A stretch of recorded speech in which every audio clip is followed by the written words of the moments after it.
Hey guys, make sure you stand till the end. One common mistake people make when replacing fuses relays that can cost you thousands of dollars in repairs. Stay with us, we'll explain what it is.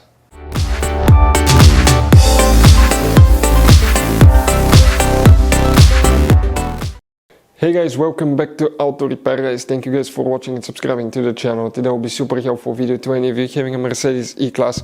We're talking about the generation that you see right here from year 2010 produced all the way to year 2016.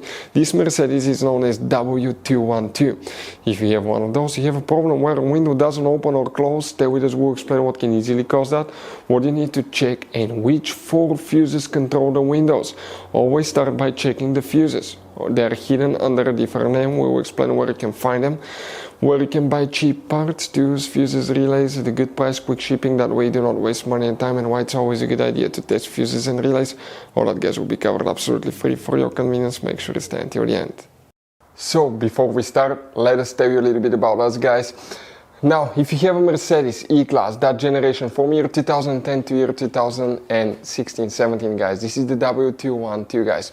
We're going to have a video for every single fuse relay on that car, why things do not work, why we're making this one, because we're trying to save you time and money guys. Let's say you're down the road in the middle of nowhere, your car does not start, you need to find where your engine starter fuse relay is located guys, where you can find fuel injection system fuses, fuel pump fuses. All you have to do, come to the channel, watch that video, 1-2 minutes, you're back on the road guys.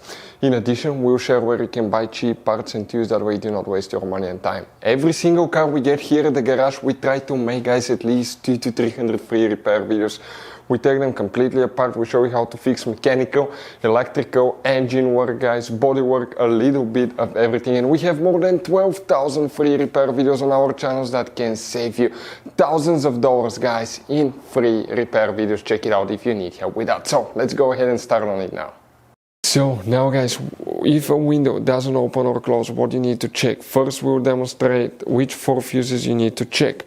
Now the fuse windows are not known as fuse windows, they're known as practically door module windows. Now we'll demonstrate on that generation Mercedes E-Class. This is the same generation, but that's the model before the facelift. This is after the facelift. You have multiple fuse boxes, and today we work in 2. First we need to open the hood. On the driver's side here guys, we need to check under that cover. You're going to find a fuse box with a layout that will look okay like this one right here. Before we guys continue, let's explain quickly why it's always a good idea to test fuses and relays.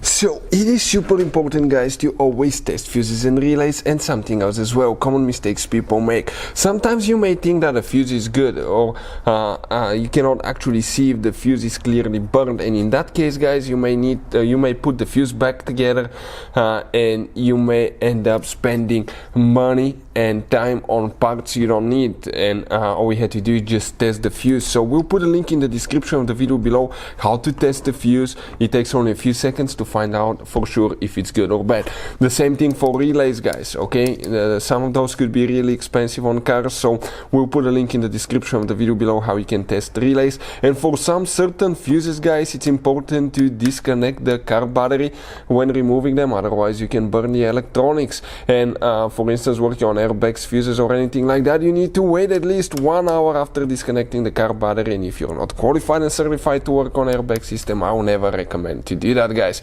But when disconnecting the car battery guys, okay, common mistake people make, it's important to know which battery terminal you reconnect first. If you do it the wrong way, you can burn electronics modules. How we know about that? We burn before the traction control module on BMW that cost us $2,000 guys. So we'll put a link in the description of the video below which battery terminal to disconnect first. Check it out for your convenience. So guys, what you need to check here specifically, okay, we'll need to check in this fuse box 2 fuses, then we need to go to a different fuse box and check 2 more. If we come right here in that section, let's zoom in. Oh, by the way, if you need to buy fuses, relays, parts, tools at a good price, quick shipping, not just for Mercedes, but any car guys, we'll put a link in the description of the video below. Check it out, you can save quite a bit of money. If we come here, the fuses that we need to check is fuse number 2, and then you need to check fuse number 3. These 2 fuses will need to be checked. The fuse numbers will be printed right next to them. Next, open the trunk. Here you have that cover. Pull it out, underneath you'll find a fuse box with a layout like this one. Here we'll come to that lower section. If we zoom in, the fuse numbers will be listed here. We need to check fuse 39, fuse number 41, these two fuses. Other things that can cause a window not to open or close. It could be a bad window switch. We have videos on our channel how to test window switch.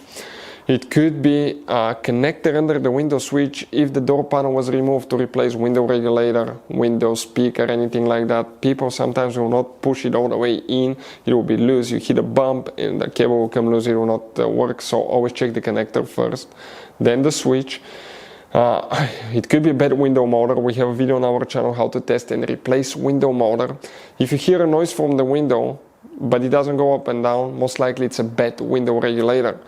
So window regulator is the tracks that keep the window in one position, so it allows it to move up and down. But if it's messed up, okay, the window will not open and close. So we'll have videos on our channels how to replace window regulator as well.